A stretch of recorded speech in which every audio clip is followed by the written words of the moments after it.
Buenas tardes a todos y muchas gracias por haber venido esta tarde aquí a la presentación del libro El sillón del diablo.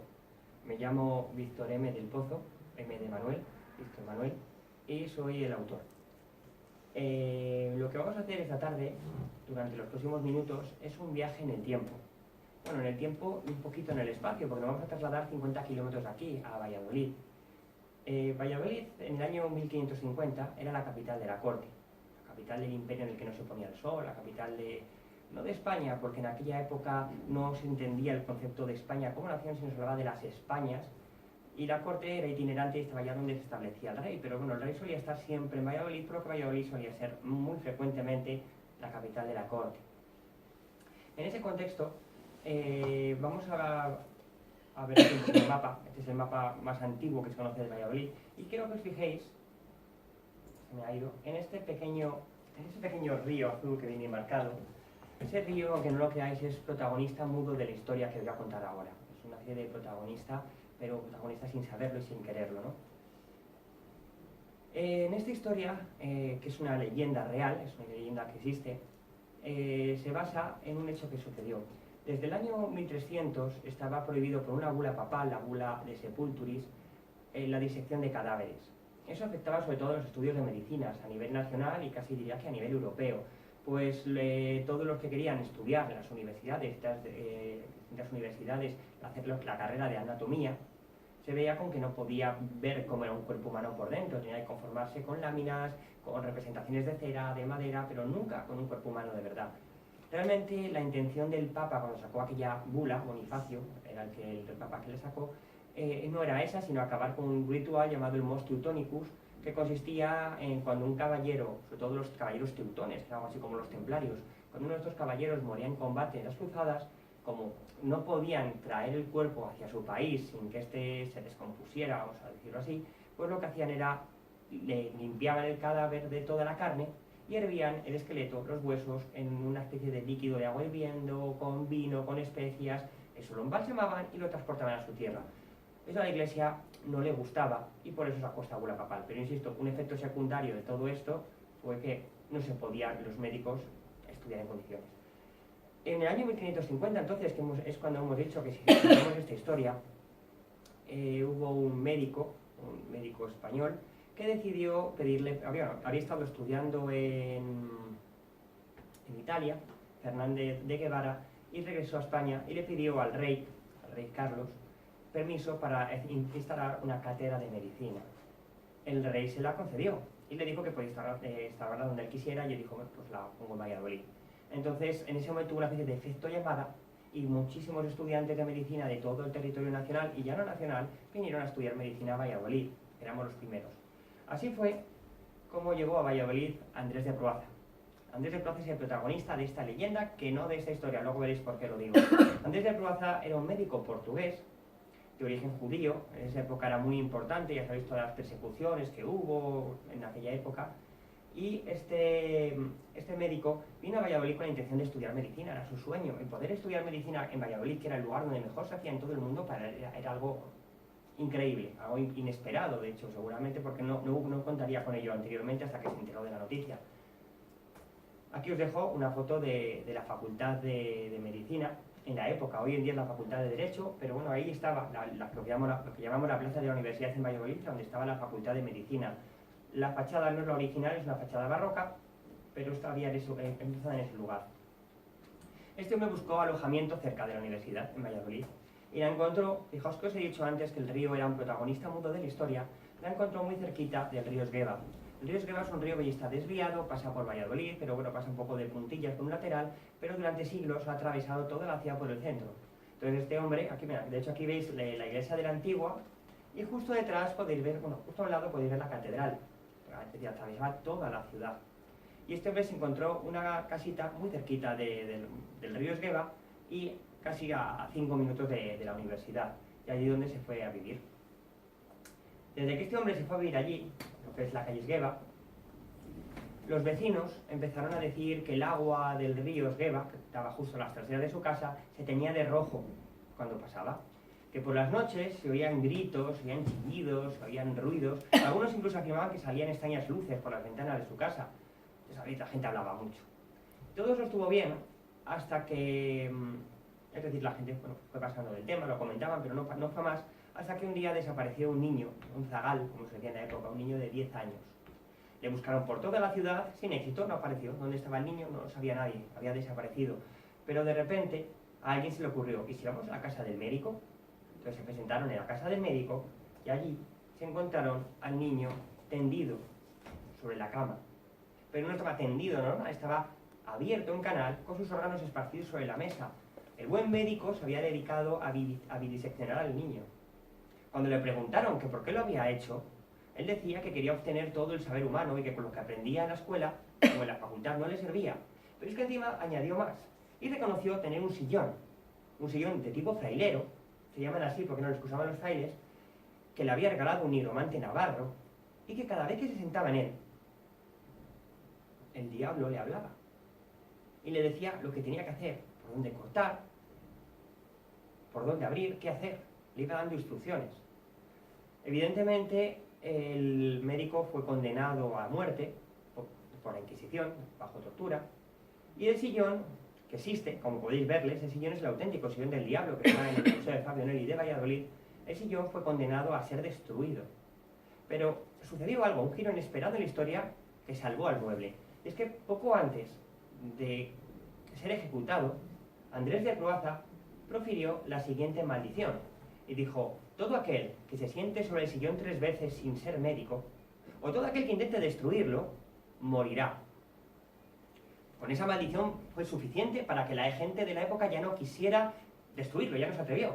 Entonces lo que hizo la universidad fue subastar los muebles para intentar costear los gastos del juicio, pero desde luego sin destruirlo. Nadie compró los muebles. La subasta se declaró 3 veces vacía, desierta. Así que los muebles acabaron apilados en un sótano de la Universidad de Valladolid. Y ahí estuvo durante siglos, hasta que un bedel de la universidad lo encontró. Lo encontró y dijo: este sillón es muy cómodo para sentarme, para tomar el bocadillo, para mis descansos, para mis ratos de ocio. Claro, 3 veces sin ser médico. Pues creedme que al tercer día, el bedel apareció muerto sobre el sillón. Era una muerte dulce, estaba dormido, muerte natural parecía, así que nadie le dio importancia. Al bedel le enterraron y evidentemente la universidad pues contrató a otro funcionario que encontró el sillón ahí y que empezó a usarlo. 3 veces se sentó sin ser médico y apareció muerto. Exactamente igual, muerte dulce. Así que la gente empezó a investigar y bueno, pues descubrió la procedencia del sillón y la leyenda fue recordada y hasta hoy. Es un poco la leyenda del sillón del diablo, una leyenda que a mí me parece que atrapa desde el mismo momento en el que la escuchas. En base a esa leyenda, yo he construido una novela que tiene gran parte de esa leyenda contada. Yo a Andrés de Proaza le he dado vida, le he dado un pasado, le he puesto voz, le he puesto pensamientos, le he puesto sentimientos y le he puesto a recorrer las calles de Valladolid del siglo XVI. Pero hay algo más en esta historia, porque como bien he dicho, también es una historia del siglo XXI. Son 2 historias que se entremezclan. Antes de nada os voy a poner el book trailer, hecho por los chicos de Ciudadela, y que creo que refleja muy bien lo que es el ambiente que quiere transmitir la novela.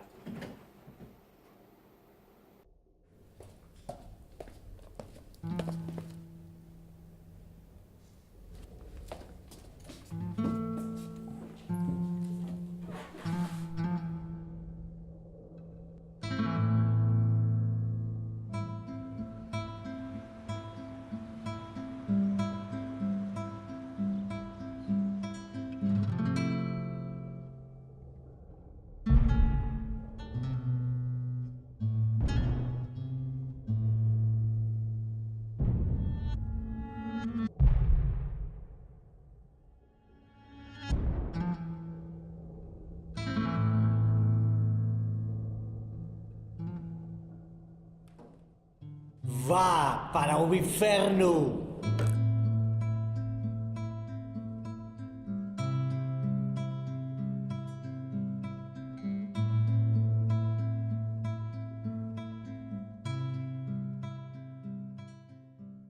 Pero vamos a hablar un poquito de todos estos personajes que están en el libro, de la parte moderna.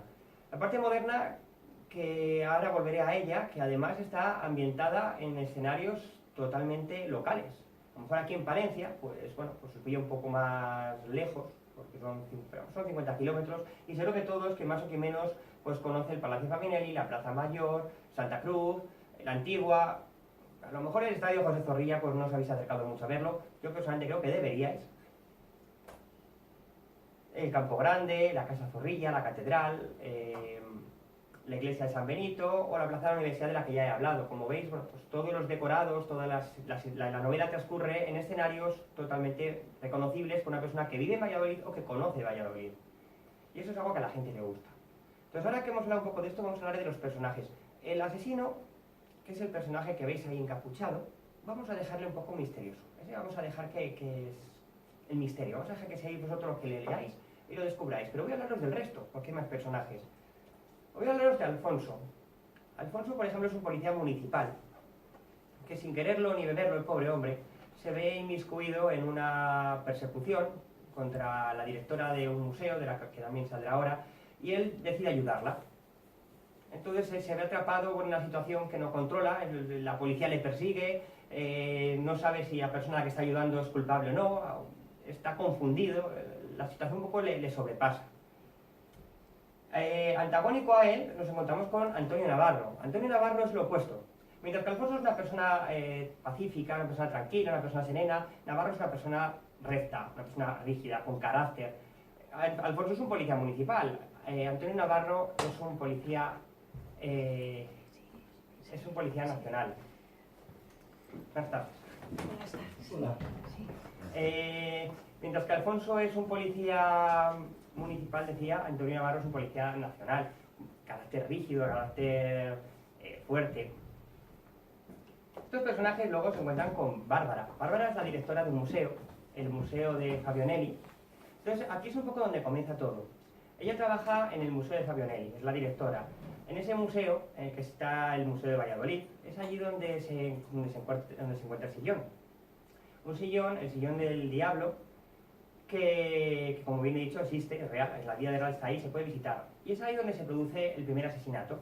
Un asesinato de un político, un concejal, y todas las miradas se centran en ella, la propia policía cree que es ella, el lector tendrá que averiguar si lo es o no lo es, pero es Alfonso el que bueno, pues va a intentar ayudarla. Tenemos a Cristina. Cristina es una estudiante de periodismo que se mete, la apasionan todo lo que son los crímenes, la apasionan todo lo que es la prensa negra. Entonces, en cuanto se entera un poco de lo que acaba de suceder, pues se intenta volcarse con el caso, averiguarlo todo, intentar ayudar a la policía, averiguar qué está sucediendo. Tenemos a Daniel, con esa pinta que ha salido en el dibujo. Daniel es un presentador de televisión, podríamos decir de un programa a lo cuarto milenio, pero más a lo mejor más local. Entonces este hombre, Daniel, se encarga de presentar, se llama Noche de Misterio, y bueno, pues ayuda, es el exnovio de Bárbara, la ayuda, y entre Alfonso y él intentan echar una mano a la mujer. Y por último tenemos al concejal, a Gregorio Candelas. Este es el concejal de Cultura de Valladolid. Y este, en la ficción, claro, en la vida real no.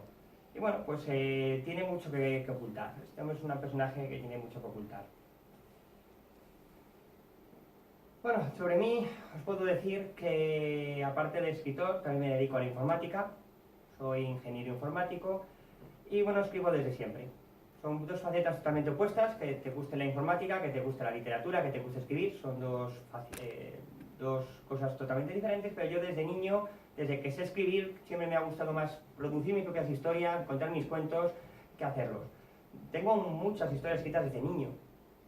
Historias que, bueno, pues las ha escrito un niño, yo creo que a lo mejor sería un poco tortuoso hacerlas leer, pero que sirven de recuerdo, ¿no? Mira, lo escribí con 7 añitos, qué bien. Y desde entonces siempre he escrito, luego me pasé al relato en el instituto, he ganado unos cuantos premios de literatura con diversos relatos. Ahora va a salir un libro llamado Doñana es Arte, que es un homenaje al Parque Nacional de Doñana para intentar reforestar todo lo que se ha quemado este verano. Y bueno, pues este libro, El Sillón del Diablo, es mi ópera prima, mi primera novela. Yo os diría que si queréis un poco estar al tanto de todo lo que hago, os invito a seguirme porque me podéis seguir por las redes sociales. Tengo una página web, victormdelpozo.es, ahí cuento todas mis novedades, ahí cuento todo lo que voy avanzando, mis proyectos. Y como veis, tengo un canal de YouTube, tengo Twitter, tengo Facebook, tengo Instagram, tengo todas las redes habidas y por haber, aunque yo siempre reconozco que no soy una persona muy activa, porque bueno, tal vez sea en casa de herrero cuchillo de palo, pero todo esto de las redes sociales tampoco es que sea demasiado activo, pero sea de lo que se puede. En este vídeo, que os voy a poner ahora como despedida, os dejo un pequeño resumen de lo que ha sido este año. Este año del Sillón del Diablo, llevamos un año entero, todas las presentaciones que se han ido haciendo, todos los eventos, todos los lugares a los que lo he llevado. En primer lugar, Casa Zorrilla, Valladolid, la casa donde vivió Zorrilla. En segundo lugar, Centro Cívico, Delicias, en Valladolid. León, Masía de las Mulas, que está a 10 kilómetros de León, la Biblioteca Municipal. Esto también es en Masía de las Mulas, en el Museo Etnográfico de León.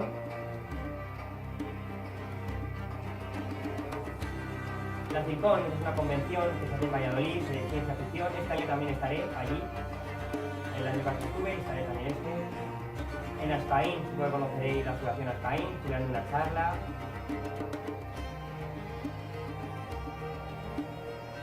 El Niño Perdido es un bar que está en Valladolid, en todo el centro, y está justo en el lugar donde estaba la casa de Andrés de Proaza. En ese mismo lugar donde vivía, en un sótano, han abierto un bar llamado El Niño Perdido y un poco homenaje. Santander, la librería Estudio. Biblioteca de Castilla y León, pero no esta, la de Valladolid. También estuve allí. La librería Mastor es una librería de las más importantes que hay allí en Valladolid. Si no la conocéis, os recomiendo acercaros un día, porque es un lugar precioso. Biblioteca de la Universidad de Valladolid, la Reina Sofía, en la antigua cárcel de Cancillería, una cárcel medieval. Este es el bar El Hereje. Este bar, por desgracia, creo que ha cerrado y es donde se rodó el Book Trailer. Bueno, un club de lectura, la Biblioteca Francisco Mariano Abril, cerca de Plaza España. Feria del Libro Antiguo. Que además este año será dedicada al Sillón del Diablo. Como podéis ver, el cartel de fondo será dedicada a ello. Librería Central en Gijón, una de las librerías más importantes que tiene Gijón. El espacio joven, luego aquí también habrá, además creo que esa propia biblioteca cuenta con un punto de espacio joven, bueno pues allí en Valladolid también tenemos, aquí se presentó. En el festival de cortometraje Rodinia, que es un festival de cortos bastante conocido, en la edición de este año, claro. Librería Minas de Moria, Logroño.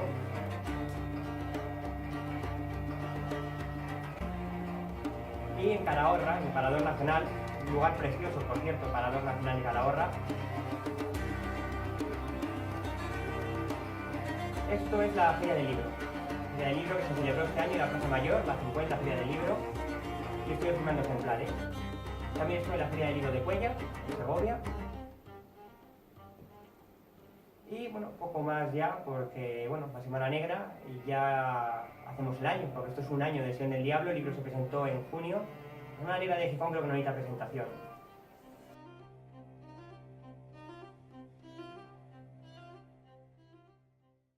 Y desde el 1 de septiembre hasta que se presentó el año pasado hasta ahora, pues, pues ha sido toda esa trayectoria que ha tenido el libro. Y bueno, pues muchas gracias.